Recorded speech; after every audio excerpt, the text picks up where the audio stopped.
So hello everyone, I am Palak and today I'll be talking about CUET Common University Entrance Test 2022 that's going to be conducted for any university, for any central university. You will have to take this test because अभी तक हमें ये चीज़ पता थी कि हमारे board के exams criteria थे to get admission in any university. Now it's Common University Entrance Test and we'll be talking about the psychology subject in general. Let's know about the exam pattern. Section 1 consists of two, that is bifurcated into two languages, A and B. Language 1 consists of your main language and language 2 is the additional language. There are 13 languages in section A and section B consists of 20 languages, and then section 2 is domain specific. You can choose up to 6 subjects out of 27 subjects. Then there is a general ability test which will tap on your basic reasoning and problem solving. So moving on to domain specific test, it's a computer based test. आपके जितने भी तीनों जो sections हैं वो computer based होंगे. Out of 27 subjects you have to select up to 6 subjects. जो भी आपके interest के हैं subjects, आप 6 subjects choose कर सकते हो maximum. Then 40 questions are to be attempted out of 50. That means there will be a choice और आपको 50 में से 40 questions attempt करने हैं. And then objective based question paper. That means there will be MCQs, there will be assertion reasoning questions, they can be match the following. I'll be discussing it in the next coming slides कि कौन से questions आ सकते हैं, sample paper किस तरीके का हो सकता है. Then time allotted would be 45 minutes for each domain. आपको 45 minutes मिलेंगे, 40 questions आपने attempt करने होंगे, आपको उस तरीके से अपनी speed maintain रखनी पड़ेगी. एंड है भी कंप्यूटर बेस्ड तो रीडिंग स्पीड का बहुत ध्यान रखना, क्योंकि जब आप पेपर बेस्ड कर रहे होते हो तो फिर चल जाता है बिकॉज आपकी स्पीड थोड़ी ज़्यादा होती है, but when it comes to computer based आपकी रीडिंग स्पीड अफेक्ट होती है. Then there will be negative marking. Negative marking का बहुत ध्यान रखना चाहिए क्योंकि बच्चे मुझसे यही पूछते हैं कि हाँ जी नेगेटिव मार्किंग का क्या करें. First of all let me tell you, जब आप बोर्ड के एग्जाम्स की तैयारी कर रहे होते हो तब आपको कंडीशन किया जाता है कि आप कोई भी क्वेश्चन छोड़कर मत जाइए. आपने टर्म 1 के लिए भी प्रिपेयर किया होगा, टीचर्स ने बोला होगा कि हाँ जी जितने भी क्वेश्चन आते हैं उतने सॉल्व करके आओ.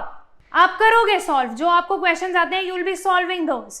बट नेगेटिव मार्किंग में सबसे बड़ी बात ये होती है कि हाँ जी आपको ये ध्यान रखना है कि आप सारे के सारे क्वेश्चंस मत अटेम्प्ट करो जिनमें आपको प्रॉब्लम लग रही है, जिसमें आपको ये भी लग रहा है ना थोड़ी से भी शक है कि हाँ जी ये क्वेश्चन जो है, ये आंसर जो है ये सही नहीं है. मतलब कि 100% यू आर नॉट श्योर. अगर आप 100% उस क्वेश्चन के लिए नहीं श्योर तो आप उसको अटेम्प्ट मत कीजिए. वेरी इंपॉर्टेंट, नेगेटिव मार्किंग का बहुत ध्यान रखना होता है बिकॉज हमें कंडीशन नहीं किया जाता नेगेटिव मार्किंग के लिए. We are always condition like that कि हर एक क्वेश्चन जो है सॉल्व करके आओ, कोई भी क्वेश्चन छोड़कर मत आइए. Okay, moving on to psychology syllabus. Now, you have done these chapters in term 1, right? These are the chapters that are done in term 2. And now there is a deleted portion as well. That means, जो CUET का syllabus है, it's not just term 1 or 2, it is also the deleted portion. तो बहुत ध्यान रखना है. आपने term 1 के तो MCQs वगैरह सॉल्व कर लिए होंगे, but when it comes to term 2 आपको MCQs नहीं सॉल्व कर पाते. बच्चे पता है क्या आते हैं करके, MCQs तो बहुत ईजी है, हम लोग तो कर लेंगे, it's very easy. No, MCQs are not at all easy. मैं आपको डरा नहीं रही हूँ, बट मैं आपको सिर्फ इतना बता रही हूँ, MCQs तभी सॉल्व होंगे जो आपके कॉन्सेप्ट्स हैं वो क्लियर हो. अगर आपके कॉन्सेप्ट्स क्लियर नहीं है आप नहीं कर सकते MCQs, that is for sure. MCQs are not easy. MCQs are based on concept formation. Case study based questions होते हैं, सिचुएशन बेस्ड क्वेश्चंस होते हैं. न्यू सिचुएशन दे दी गई कॉन्सेप्ट के ऊपर, अगर आपको कॉन्सेप्ट क्लियर है आप कर लोगे, नहीं तो नहीं कर पाओगे. It's very important. अभी आप टर्म 2 के लिए सब्जेक्टिव पेपर के लिए कर रहे हो, but when it comes to MCQs you need to have an in depth knowledge of the subject. अगर वो इन डेप्थ नॉलेज नहीं है आप MCQs नहीं सॉल्व कर सकते. Then there comes the deleted portion. Even you know very well कि हाँ जी इसमें से साइकोडायनेमिक अप्रोच कटवा दिया गया था, बायोमेडिकल अप्रोच कटवा दिया गया था, वो सब कुछ इंक्लूडेड है. Everything is included. So you need to look into the psychology syllabus as well जो भी है. और इसमें से भी बहुत सारी चीज़ें, कुछ ऐसे चैप्टर्स थे, 2 चैप्टर्स तो बिल्कुल ही कटवा दिए गए थे, वो सारे के सारे इंक्लूडेड है. Then comes the DU eligibility criteria. दो टाइप की साइकोलॉजी के बारे में हम पढ़ेंगे, BA honours psychology and BA honours applied psychology. पहली बात, ऑनर्स क्या है? बच्चे कहते हैं कि BA में ले कि ऑनर्स में ले। ऑनर्स हमेशा बेनिफिशियल होगा, बिकॉज ऑनर्स के लिए जब आप तैयारी कर रहे हो तो आगे मास्टर्स के लिए आपको बहुत बेनिफिशियल होगा, बिकॉज जो ऑनर्स में सिलेबस होता है वो मास्टर्स से समवट रिलेटेड होता है। समवट नहीं, it's like you can say 50% of the syllabus is included under honours. तो आप ये देख लो कि हाँ जी किस तरीके से ऑनर्स आपको बेनिफिट करेगी, एंड ऑफ कोर्स आपको वेटेज मिलेगी। अगर आपके पास ऑनर सब्जेक्ट है, कोई भी आप डोमेन चूज कर रहे हो जो ऑनर सब्जेक्ट का है, ठीक है, तो it will give you weightage. तो आपको यूनिवर्सिटीज में आगे मास्टर्स में जब जाना है तो आपको डिफिकल्टी नहीं होगी। Okay, then comes the applied psychology and basic psychology. Basic psychology आपकी जनरल साइकोलॉजी है जो एवरीडे लिविंग में आपकी लगती है, बेसिकली जो आपकी थ्योरी प्रिंसिपल्स होते हैं। But when it comes to applied psychology it also includes your clinical and your practical settings. जो भी आप बहुत प्रैग्मेटिक है, बहुत प्रैक्टिकल सेटिंग में यूज होता है, daily life real life setting में यूज होगी। So the criteria basically is that you have to choose one language from list A. You will need to check in to the DU site, ठीक है, उसमें check कर लेना कि कौन सी list में कौन से लैंग्वेजेस हैं और कौन सी डोमेन्स हैं, ठीक है। Then 2 subjects from list B1 and then 1 subject from either B1 और B2, right. So merit will be based on CUET। बच्चों को ये भी प्रॉब्लम आती है, वो कहते हैं CUET के लिए तैयारी करें या +2 के बोर्ड के एग्जाम्स की तैयारी करें। देखो मैं कहूँगी दोनों इंपॉर्टेंट है। डोमेन में आपको एक एज मिल गया कि आप उसकी भी तैयारी कर रहे हो तो दोनों की इकट्ठे हो रही है, CUET की भी हो रही है और साथ में जो आपके +2 के एग्जाम्स हैं उनकी भी हो रही है। +2 के एग्जाम्स क्यों इंपॉर्टेंट है? आप आगे जॉब्स में जाओगे वो +2 के एग्जाम्स के मार्क्स देखेंगे ही देखेंगे। बट CUET क्यों इंपॉर्टेंट है? क्योंकि आपने अच्छी यूनिवर्सिटी में एडमिशन लेनी है, तो बहुत जरूरी है कि हाँ जी आप फोकस करो कि किस तरीके से आप डोमेन में मार्क्स ले सको। डोमेन में तो आपको इजीली मिल जाएंगे बिकॉज आप डोमेन में ऑलरेडी कर रहे हो +2 के एग्जाम्स की तैयारी, तो फिर डोमेन में आपको मुश्किल नहीं आएगी। बट फिर भी डिलीटेड पोर्शन है, so you need to look into that specific part because the MCQs are there. MCQs में भी आप गलतियां कर सकते हो। Okay, then types of questions. कौन से टाइप ऑफ क्वेश्चंस हैं? As I told you, case या एक्सट्रैक्ट या फिर सिचुएशन बेस्ड क्वेश्चन आ सकते हैं। I will be discussing with you the case as well कि किस तरीके के केसेस आ सकते हैं और कैसे आपने एनालाइज करना है। Then AR type questions, that is assertion reasoning questions. Assertion reasoning पे आपको बहुत फोकस करना पड़ता है क्योंकि वहां पे कंफ्यूजन बहुत होती है। देन ट्रू एंड फॉल्स हो सकते हैं, एनोलॉजी हो सकती है, मैच द फॉलोइंग हो सकते हैं। These are the type of questions that can be covered under objective type. Now let's delve into the sample questions. कुछ क्वेश्चंस मैंने बनाए हैं जो टेलर मेड है कि हाँ जी किस टाइप के क्वेश्चंस आ सकते हैं। These are the MCQs. For example, biofeedback therapy is based on which of the following? 4 options दे दिए गए। This is the MCQ. Classical conditioning, observation learning, operant conditioning या कोग्निटिव लर्निंग। अगर आपने पढ़ा होगा बायोफीडबैक थेरेपी, आपने मीटिंग लाइफ चैलेंजेस में पढ़ा होगा, it is actually based on operant conditioning. अगर आपके कॉन्सेप्ट्स क्लियर हैं तो डेफिनेटली आप आंसर कर पाओगे, अगर नहीं है तो नहीं कर पाओगे। Then comes normal curve type distribution is symmetrical around the central value called median. No, it's mean. We know that it's mean. 100 होना चाहिए. So that is basically false. Then Kelly has an important exam in her biology class tomorrow. Her sympathetic nervous system is fully active and she is staying up all night to try to cope with the stress of the situation. What phase of GAS is she currently experiencing? अगर आपको stages पता है hand से लिए की तो definitely this is alarm reaction stage because sympathetic nervous system gets activated and हमारे fight और फ्लाइट हार्मोन जो है वो एक्टिवेट हो जाते हैं which gets you ready to deal with the stressful situation, right? Okay.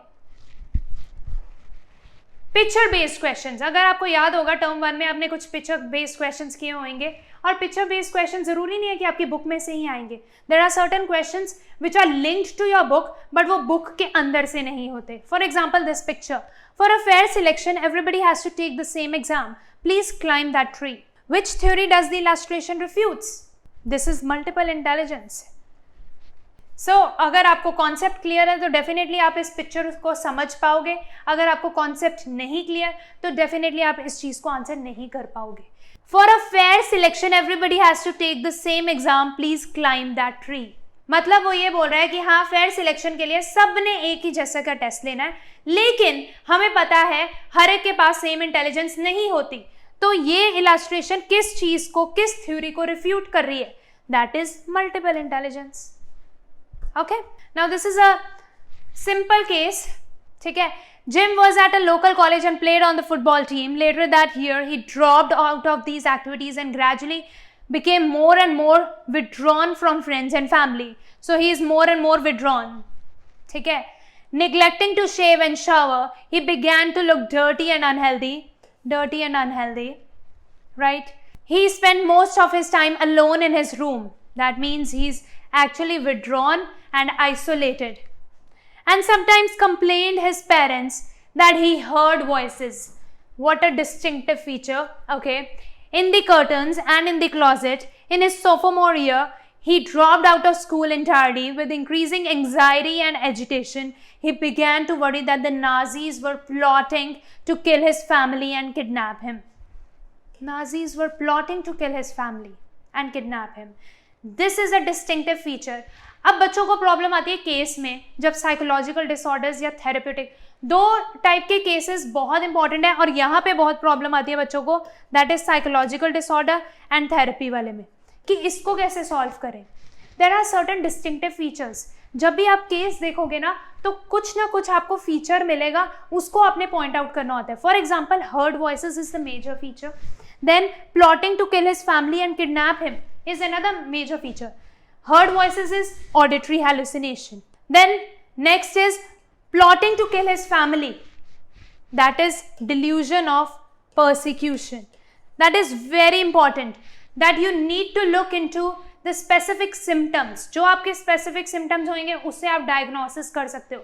अगर आपको specific symptoms नहीं पता, आप नहीं diagnosis कर सकते. You cannot identify the disorder. Now you have to identify Jim's disorder. This is clearly a case of schizophrenia. It's as simple as that, right? अब हम आते हैं assertion reasoning के question पे. Assertion reasoning, there are several options. 5 possible options हो सकते हैं. Both A and R are true and R is the correct explanation of A. Both A and R are true. R is not the correct explanation of A. A is true, R is false. A is false, R is true. Both A and R are false. 5 हो सकते हैं या 4 भी हो सकते हैं. ठीक है, अब assertion reasoning के क्वेश्चन देखते हैं. assertion पढ़ते हैं. Resolution of Oedipus complex is the main reason for the development of super ego. ठीक है, this is the assertion. Resolution of Oedipus complex involves child's identification with the same gender parent. अगर concept clear है तो this is basically related to your phallic stage. Freud की जो psychosexual stages हैं उसमें से phallic stage में से है. एंड assertion क्या बोल रहा है कि हाँ जी, जो मेन आपकी जो सुपर ईगो डेवलप होती है when you resolve the Oedipus complex, then super ego develops. और जब आप रिजॉल्व किस तरीके से करते हो Oedipus complex, that is when you identify with the same sex parents. In case of Oedipus complex, the child, the boy will identify with his father, only then his super ego will develop. That means both A and R are true and R is the correct explanation of A.